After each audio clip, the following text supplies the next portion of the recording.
एक अंतिम प्रश्न गुरुजी जानना चाहेंगे कि आपने वैसे परिभाषित किया है कि कैसे व्यक्ति मुक्ति पा सकता है, कैसे, लेकिन इसको अगर सरल व्याख्या की जाए कि इस चक्र से, जो जीवन और मरण का चक्र है, इससे व्यक्ति आसानी से कैसे मुक्ति पा सकता है। हो सकता है किसी के लिए बहुत जटिल तप साधना ना कर सके, वो पुरस्चरण ना कर सके, प्रायश्चित ना कर सके, लेकिन फिर भी वो मुक्ति चाहता है। तो इस चक्र से आम जनमानस को मुक्ति के क्या मार्ग हैं, ये कृपा करें आप हमें बताने। देखिए, इसमें बलजीत जी कोई कठिन प्रोसेस नहीं है, कोई कठिन प्रक्रिया नहीं है, कोई कठोर साधना नहीं करनी है, कोई तप नहीं करना है, कोई व्रत नहीं करना है, कोई अनुष्ठान नहीं करना है। इसमें बस सिर्फ काउंसलिंग की जरूरत है, परामर्श की जरूरत है, खुलकर प्रश्न करने की जरूरत है और सही उत्तर प्राप्त करने की जरूरत है। खुलकर प्रश्न जिज्ञासु करेगा और गुरु उसका सही सही उत्तर देगा। जिज्ञासु जिस भाव में प्रश्न कर रहा है, गुरु उसी भाव में उस प्रश्न को समझे, और गुरु जिस भाव में जवाब दे रहा है उसी भाव में जिज्ञासु उसके जवाब को समझे। यह इच्छा, यह कामना धीरे धीरे स्वतः शांत हो जाएगी।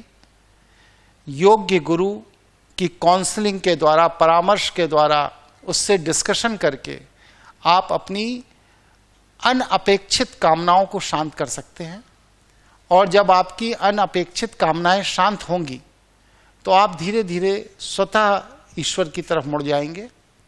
संसार आपको निरुपयोगी दिखाई देने लगेगा, मन में वैराग्य का भाव पैदा हो जाएगा और माया का प्रभाव क्षीण होगा। आप वापस उस देवलोक की ओर प्रस्थान करने की तैयारी कर लेंगे जहां से आप आए थे। इसके लिए कोई भी कठिन व्रत, कोई भी कठिन आराधना, कोई भी कठिन उपासना, कोई भी कठिन पूजा पद्धति की आवश्यकता नहीं है। आप एक अच्छे से गुरु की तलाश करिए और उसके सानिध्य में समर्पण भाव के साथ उससे परामर्श करिए। ईश्वर की कृपा हो, गुरु की बात आपको वैसी ही समझ में आए जैसा गुरु समझाना चाहता है, तो मोक्ष का मार्ग प्रशस्त होगा। ये बहुत सरल प्रक्रिया है। चलिए, इससे ये तो तय होता है कि अगर मैं अपने विषय में बात करूं तो मेरी मुक्ति का मार्ग बहुत सरल है, क्योंकि मैं आपसे ढेर सारे प्रश्न करता हूं, बहुत जिज्ञासा रखता हूं।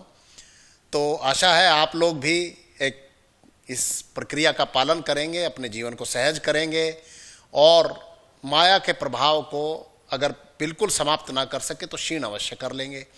आज के प्रोग्राम से आपने ये सबक लिया होगा, ऐसी हम आशा करते हैं और अपने गुरुजी का हार्दिक धन्यवाद करते हैं, जो इतने बिजी रहने के बावजूद भी वो इन चीज़ों के लिए समय निकाल पाते हैं। तो बहुत बहुत धन्यवाद आपका। नमस्कार।